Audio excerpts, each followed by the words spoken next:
Бейбі ажардың құсы. Бірде бейбі ажар анамыз өзенде қолын жуып жатып күміс білезігін түсіріп алады.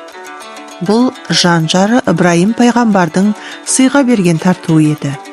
Ол қолына ұзын таяқ алып, судың астын әрі-бері түртіп көреді. Бірақ су терең болатын, ештеңе ілінбейді.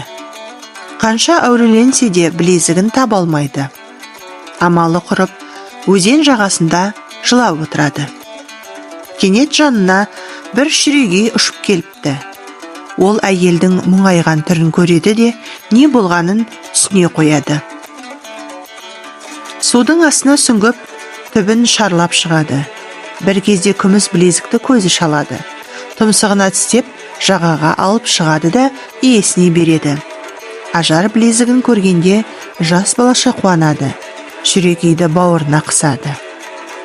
Кешке осы оқиғаны отағасына айтып береді. Ибраим пайғамбар шүрегейдің ерлігіне сүйсініп, оны көргісі келеді. Сөйтіп, ертесіне өзен жағасына келеді. Өзенде шүрегей жүзіп жүр екен. Ол ажарды танығандай жағаға жүзіп келеді де тұмсығын созады. Ажар оның тұмсығынан сипайды. Пайғамбар мұны көріп, пай-пай, ажар әдемі құс тауыпты, құста болса дос тауыпты деп мейірлене қарапты. Пайғамбардың назары түскен шүрегейге кие дарыпты.